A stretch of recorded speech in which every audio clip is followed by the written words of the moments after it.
여러분, 제가 얼마 전에 대전역을 갔는데요. 대전역을 이렇게 들어가려고 하는 그 입구에 어느 가게에 그 글귀가 하나 써 있더라고요. 그래서 제가 그 글귀를 읽고 피식 웃었어요. 그 글귀가 뭐였냐면, 탈모는 사람을 바꾸지만 모발 이식은 인생을 바꿉니다.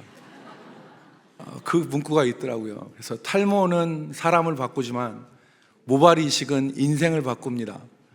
여러분, 말이라는 게 그런 것 같아요. 그 모발 이식이 뭐 중요하다고 하는 걸 얘기를 하겠지만, 그 인생을 바꾼다고까지 얘기를 하니 말이 얼마나 참 중요한 것인가를 새삼 깨닫게 되었습니다.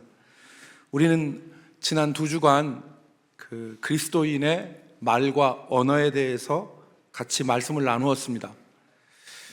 성경은 죽고 사는 것이 혀의 권세에 달렸나니 혀를 쓰기 좋아하는 자는 그 입술의 열매를 먹으리라 말씀을 하였습니다. 오늘은 그 세 번째 시간으로 그리스도인은 언어가 변화된 사람이 그리스도인이다. 여러분, 같이 한번 따라해 볼까요? 그리스도인은 언어가 변화된 사람이다. 여러분, 그리스도인은 언어가 변화된 사람이 그리스도인이고, 오늘 우리가 읽은 말씀을 통해서 그리스도인의 언어는 어떠한 것이어야 하는가에 대해서 우리 같이 말씀을 나누도록 하겠습니다. 오늘 특별히 이 세례 받으시고 또 입교하시고 학습 서시는 분들이 계신데, 오늘 이제 세례 받고 입교하여 이제 참 그리스도인, 이제 진짜 그리스도인으로서 살아가게 되시는데, 오늘 이 말씀을 잘 기억하여서 우리의 언어가 변화되어지는 은혜가 있기를 간절히 소망합니다.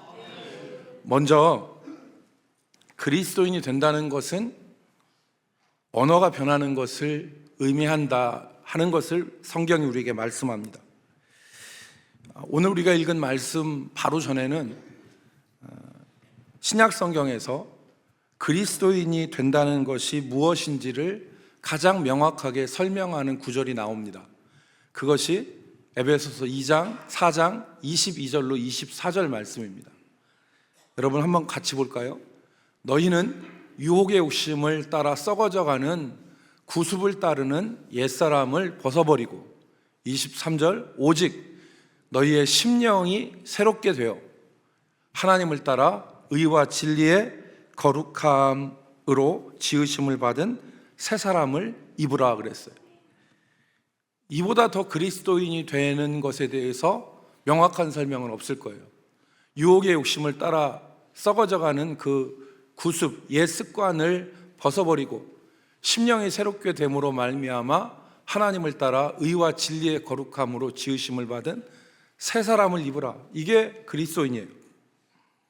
그래서 이 새 사람이 어떤 사람인가 하는 것을 우리가 읽은 본문에 이미 설명을 합니다. 아까 읽은 말씀에 유혹의 욕심을 따라 썩어져가는 구습을 벗어버리고 그 사람이 새 사람인데, 오늘 우리가 읽은 25절 말씀부터는 구체적으로 그 사람이 어떤 사람인가를 우리에게 말씀합니다. 그 새 사람은 어떤 사람이냐라는 것을 말씀을 하는데, 여러분 25절, 우리가 처음 읽은 25절 말씀에 보면은 그런즉 거짓을 버리고 각각 그 이웃과 더불어 참된 것을 말하라. 이는 우리가 서로 지체가 됨이라 말씀했습니다. 거짓을 버리고 참된 것을 말하는 사람이 그리스도인입니다. 언어가 변화된 사람이 그리스도인이죠. 여러분, 사실이 아닌 것을 말하는 것이 거짓입니다. 얼마 전에 우리나라에서 큰 그 사회적 그 무리가 있었던 일이 있었는데, 그게 뭐냐면 학력 위조였어요. 광주 비엔날레의 감독을 맡은 한 사람의 학력이 위조된 것이었습니다. 미국에 있는 유명한 어떤 미술대학원을 나오고 박사를 하고 했다고 해서 여러분, 그 학력 위조가 문제가 됐죠. 그리고 그때부터 시작해서 유명한 연예인들, 유명인들의 학력이 위조된 것들이 다 드러나기 시작을 했습니다. 그리고 어떤 사람들은 스스로 자기가 밝혔어요. 나는 어떤 대학을 졸업했다고 했는데 실제로 그 대학 졸업한 것이 아닙니다 라고 자기 스스로 고백을 했습니다. 다른 사람의 인정이나 아니면 그로 인해서 얻을 수 있는 것 때문에 학력을 위조한 것이죠. 거짓에는 속이는 것도 포함됩니다. 다른 사람을 속이는 것입니다. 어떤 사람이 사업을 하는데 낙찰을 받기 위해서 자기 실적을 부풀리고 그리고 과장하여서 입찰에 참여하는 경우가 있는데 이것은 속이는 일이요 거짓입니다. 진실하지 않은 것도 거짓입니다. 앞에서 하는 말과 뒤에서 하는 말이 달라서는 안 됩니다. 오늘 우리가 살아가는데 앞에서 하는 말과 뒤에서 하는 말이 다를 경우가 있는데 우리는 그것을 주의해야 합니다. 어떤 한 연예인이 악플에 시달렸습니다. 도저히 참을 수가 없어서 이 연예인이 법적 대응을 했습니다. 그 과정에서 놀라운 사실을 이 사람이 발견하게 되었습니다. 그 악플러 중에는 자기의 정말 친한 친구도 있었대요. 자기와 정말 친한 친구도 그 악플러에 있었고, 그리고 자기에게 앞에서는 예의 바르게 좋은 말 칭찬을 해주는 사람이 그 사람의 가슴을 휘법하는 악플의 주인공이 되어 있었다는 것입니다. 앞에서 하는 말과 뒤에서 하는 말이 다른 것은 참된 것이 아닙니다. 또 우리가 주의할 것은 이 자리에서 하는 말과 저 자리에서 하는 말이 달라서는 안 됩니다. 이 자리에서는 어떤 문제에 대해서 찬성하고 다른 자리에 가서는 언제 그랬냐는 듯이 다른 말을 하는 것은 진실되고 참된 것이 아닙니다. 그리스도인이 되는 것은, 새 사람이 되는 것은 거짓을 버리고 참된 말을 하는 것입니다. 특별히 우리 교회 안에서 우리가 서로를 대할 때 거짓을 버리고 참된 말을 해야 합니다. 그 이유를 25절 하반절 말씀에 우리가 서로 지체이기 때문에 그렇다고 말씀을 하십니다. 25절 말씀을 보시면 그런즉 거짓을 버리고 각각 이웃과 더불어 참된 것을 말하라. 이는 우리가 서로 지체가 됨이라 그랬습니다. 지체라는 것은 가지지체 지자를 써서 신체의 각 부분을 말합니다. 예를 들어 손이라든지 발이라든지 아니면 귀라든지 이런 신체를 이루는 각 부위를 얘기하는데, 성도는 그리스도의 몸인 교회의 지체들입니다. 성도 한 사람 한 사람이 그리스도의 몸인 교회를 이루는 것이죠. 그러므로 성도들 사이에는 특별히 거짓을 버리고 진실을 말해야 됩니다. 종교개혁자 칼빈은 진실이 사랑의 기초가 된다고 말했습니다. 진실이 사랑의 바탕이 된다고 말했습니다. 진실이 기초가 되지 않는 상황에서 어떻게 사랑이 세워질 수 있겠습니까? 그리스도의 교회가 사랑 위에서 세워져야 되는데 만약에 진실하지 못하다면 그 사랑이 어떻게 세워질 수 있느냐는 거예요. 그러므로 진실은 사랑의 바탕이라고 말한 것입니다. 여러분 생각해 보십시오. 만약에 우리의 눈이 우리의 귀에다가 거짓말을 한다고 생각해 보세요. 그리고 우리의 뇌가 우리의 손과 발에다가 거짓말을 한다고 생각을 해 보십시오. 그런 일이 있을 수 있습니까? 그런 일은 없습니다. 여러분 자동차 운전을 하시는데 유턴할 때가 있잖아요.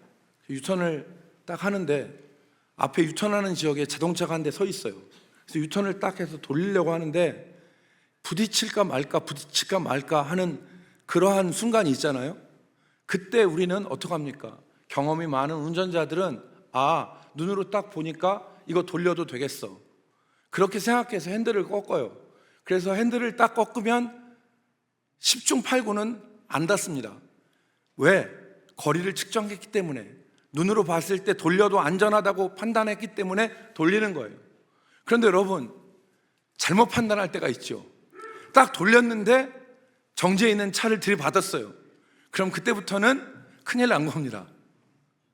근데 여러분, 만약에 우리가 골목길을 지나가는데 눈이 판단을 했어요. 눈이 판단하는데 이 골목길의 양쪽에 주차되어져 있는 차들 때문에 도저히 갈 수가 없어, 좁아.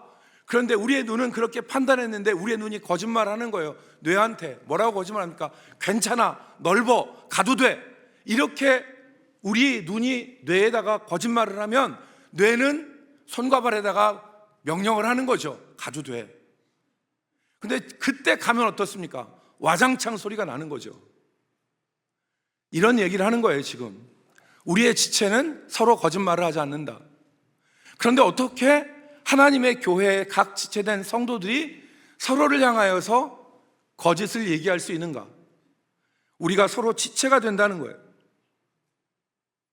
사랑하는 성도 여러분, 오늘 그리스도인은 언어가 바뀐, 언어가 변화된 사람이 그리스도인입니다. 우리의 말이 거짓을 버리고 참된 것을 서로 말하는 사람들이 그리스도인이라는 것을 우리가 기억하기를 주의 이름으로 축복합니다. 29절 말씀에 그리스도인의 언어와 말에 대해서 다시 교훈하지요. 29절 말씀에 뭐라고 했습니까? 무릇 더러운 말은 너희 입 밖에도 내지 말고 오직 덕을 세우는데 소용되는 대로 선한 말을 하여 듣는 자들에게 은혜를 끼치게 하라 그랬어요. 거짓과 함께 버려야 될 것이 더러운 말입니다. 여기 더러운 말은 문자적으로는 부패한 말, 오염된 말, 그리고 상한 말입니다. 부패한 음식이 우리 몸에 해를 끼치듯이 더러운 말은 입에서 제거해야 되는 것입니다. 더러운 말이 무엇일까요? 인격을 모독하는 욕이나 음담패설을 말합니다. 예수 믿기 전에 사람을 무시하고 쌍욕을 입에 달고 사시던 분이 예수를 믿고 믿음을 가진 이후에 욕이 그 입에서 사라졌습니다. 바로 믿는 것이죠. 성적으로 유혹하는 말이 더러운 말입니다. 곧 그 말이 행동으로 이어지기 때문에 우리는 더러운 말을 버려야 됩니다. 여러분, 앞에서는 웃고 뒤에서는 욕하는 것도 더러운 말입니다. 앞에서는 김 집사님 하면서 방긋 웃는데 뒤에서 얘기할 때는 저 김 집사 하면서 욕하고 비방하고 험담하고 하는 거 더러운 말입니다. 그러지 말아야 된다는 것입니다. 여러분, 하나님은 진실하신 분이고 마귀는 거짓의 아비요 거짓말장이라 그랬습니다. 그래서 오늘 우리가 거짓을 버리고 더러운 말을 우리 입에서 제하여야 하는 것입니다. 미국의 유명한 목사님이 한 분 계시죠? 존 파이퍼 목사님이라는 분이신데, 이 존 파이퍼 목사님이 어렸을 때 자기가 겪었던 일을 하나 책에다 써놨습니다. 자기가 어렸을 때 자기 동생이 뭔 일을 해서 자기가 동생한테 욕을 했는데 그 소리를 들으신 자기 어머니가 자기를 화장실로 데려가더니 비누로 자기 입을 씻으시더라는 거예요. 그러면서 비누로 입 안을 씻고, 이게 요즘에는 아동학대에 약간 걸려요. 그런데 비누로 입을 씻고 그리고서 헹구게 한 다음에 아들한테 그랬답니다. 다시는 너 이런 말 하지 말아라. 이 존 파이퍼가, 어린 존 파이퍼가 동생에게 무슨 말을 했냐? 별로 심각한 말 아닌 것 같은데 닥쳐 그랬습니다. 자기 동생한테 닥쳐! Shut up! 그랬어요. 그랬더니 엄마가 데리고 가서 화장실 가서 비누로 입을 씻게 하더니 물로 헹구고 다시는 그러지 말라고 그랬대요. 그러니까 존 파이퍼의 어머니는 그 말이 얼마나 상대방을 무시하고 그리고 상대방의 인격을 훼손하는 말인가 하는 것을 가르치고 다시는 그렇게 그 더러운 말을 입에 올리지 말라고 교훈하셨고, 존 파이퍼는 그 어머니의 교훈을 받아들여서 일평생 자기 입술을 정결하게 살았다고 합니다. 그리스도인이 되는 것은 교회 다니는 게 아니에요. 그리스도인이 되는 것은 예배당에 와서 예배 드리고 하는 이것으로 결정나는 게 아닙니다. 우리의 말이 바뀌는 거예요. 우리의 언어가 바뀌는 것입니다. 우리의 언어가 거짓을 버리고 진실을 얘기하는 것이고, 우리의 입술이 더러운 말을 버리는 것이 그리스도인이 되는 것입니다. 두 번째, 우리가 생각할 것은 그리스도인의 언어는 덕을 세우는 선한 말이어야 한다는 것입니다. 그리스도인의 언어에 있어서 정말 중요한 원리가 바로 덕을 세우는 것입니다. 29절 하반절에 여러분 그렇게 기록했죠. 무릇 더러운 말은 너희 입 밖에도 내지 말고 오직 덕을 세우는데 소용되는 대로 선한 말을 하여 듣는 자에게 은혜를 끼치게 하라. 여러분 여기서 덕을 세운다는 말은 헬라어 문자 그대로 하면 집을 세우는 것입니다. 이 덕을 세운다는 말은 오이코도메라고 하는 헬라어를 쓰는데, 이 오이코도메라는 말의 어근인 이 오이코스라는 말은 집이란 뜻입니다. 그러니까 오이코도메라는 말은 집을 세우는 것을 말합니다. 그러니까 상대방을 세우고 공동체를 세우는 것이 덕을 세우는 말입니다. 상대방을 찌르고 공동체를 무너뜨리는 말이 아니라 상대방을 세우고 교회를 세우는 말이 덕스러운 말인 것입니다. 그래서 오늘 우리 그리스도인들의 말의 원리, 그 중요한 것은 바로 덕을 세우는 데 있습니다. 잠언 12장 18절 말씀에 이렇게 말씀하고 있죠. 칼로 찌름같이 함부로 말하는 자가 있거니와 지혜로운 자의 혀는 양약과 같으리라. 우리가 말이 아무 큰 비용이 들지 않고, 또 말이 금방 나왔다가 사라지는 것 같아서 말을 우리가 쉽게 할 수 있는데 그렇지 않습니다. 우리가 하는 말의 원리는 덕을 세우는 데 있어야 됩니다. 그래서 어떤 말을 한다 하더라도 가정에서, 그리고 또 교회에서, 여러분이 다니는 직장에서, 어떤 공동체든지 그리스도인들의 말은 덕을 세우는 원리에 입각해서 말을 해야 하는 것입니다. 말이 이쁜 사람이 복을 받습니다. 말을 이쁘게 하는 사람들이 복을 받습니다. 여러분, 얼마 전에 저와 함께 공부했던 신대원을 졸업한 목사님들 한 10분이 같이 모였습니다. 한 10분의 목사님과 사모님들이 모였는데, 졸업한 지가 이제 한 30년 가까이 되니까 서로 전국 각지에서 이렇게 흩어져서 이렇게 목회를 하니까 오랜만에 만나서 서로 근황을 얘기했어요. 근황을 얘기하고 서로 얘기를 했더니, 여러분 잘 아시는 것처럼 시계 방향으로 돌아가면서 얘기를 했습니다. 그래서 얘기를 했더니 어떤 한 목사님이 자기 자신은 어디에서 어느 지역에서 목회를 하는데 그렇게 자기 소개를 했어요.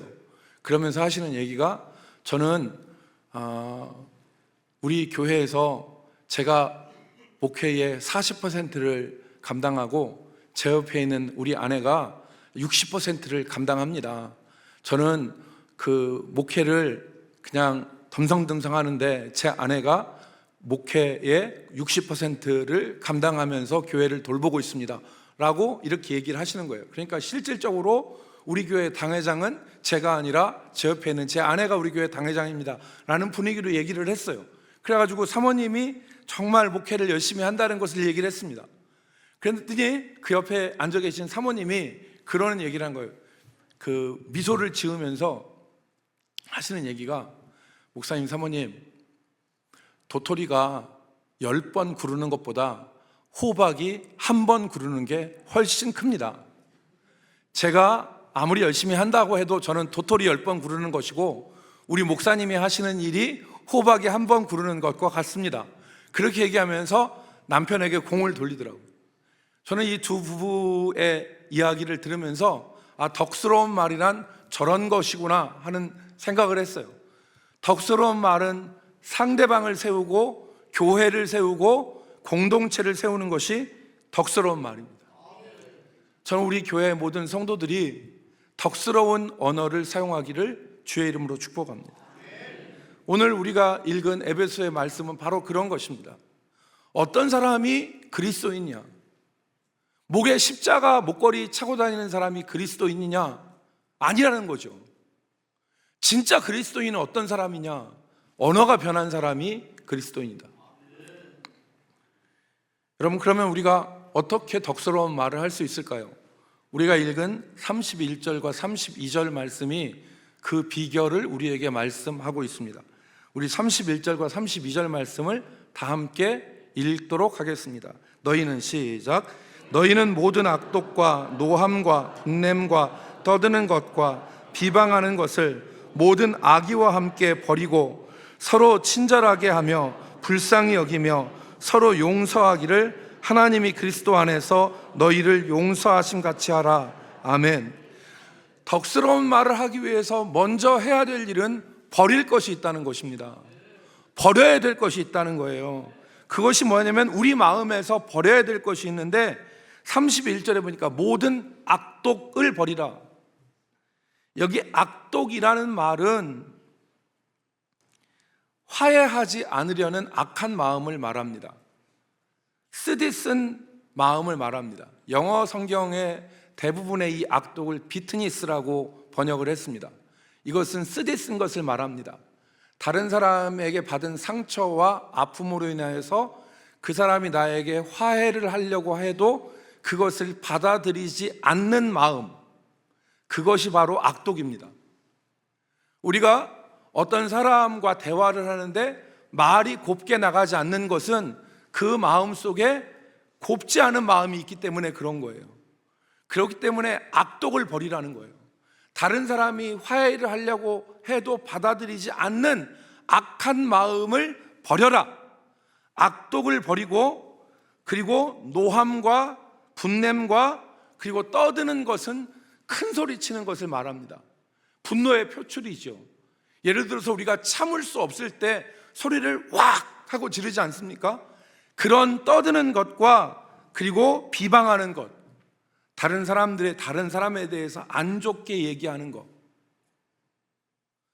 내가 평상시에 좋지 않게 생각하는 사람이 있었는데 그 사람에 대한 얘기를 누가 하면 우리는 그 사람의 얘기를 좋지 않게 합니다.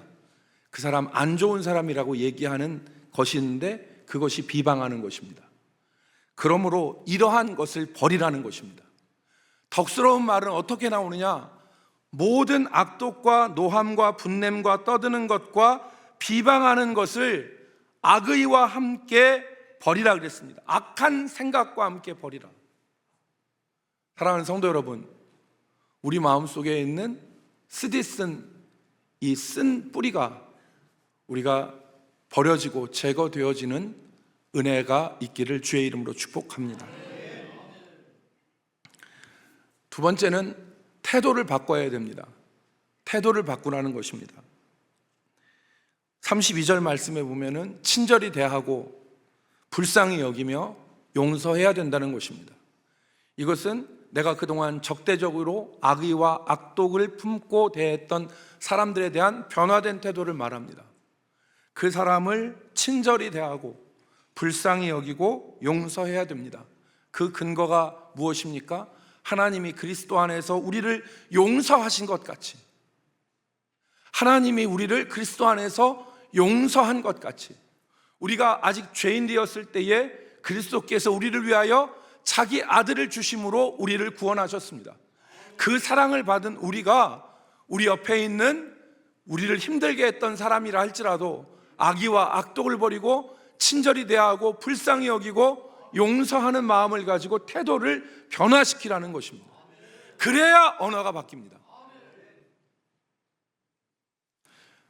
1만 달란트라고 하는 엄청난 금액을 탕감받은 사람이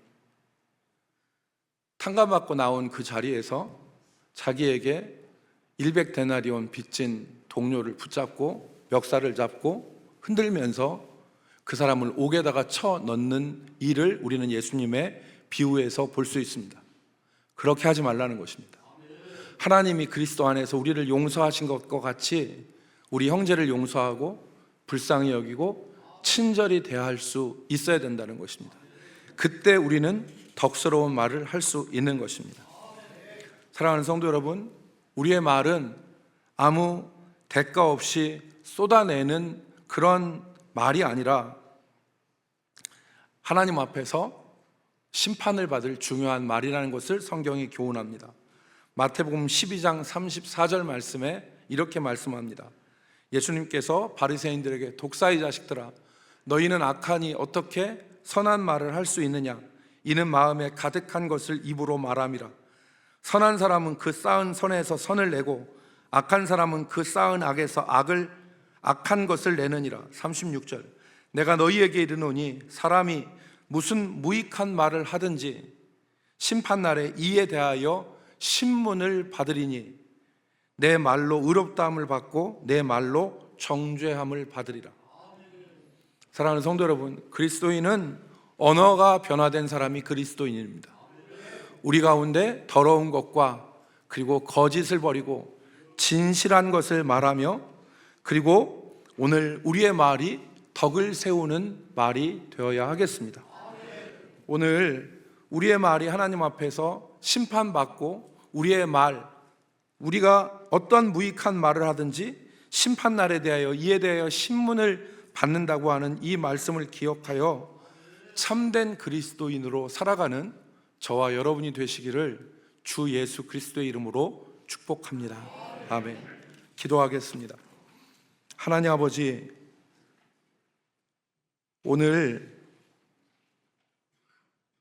우리의 말과 우리의 언어가 변화되게 하여 주옵소서. 거짓을 버리고 참된 것을 말하게 하시고, 그리고 더러운 말을 버리며 덕스러운 말로 하나님 앞에서 살아가게 도와주옵소서. 예수 그리스도의 이름으로 간절히 기도 올리옵나이다. 아멘.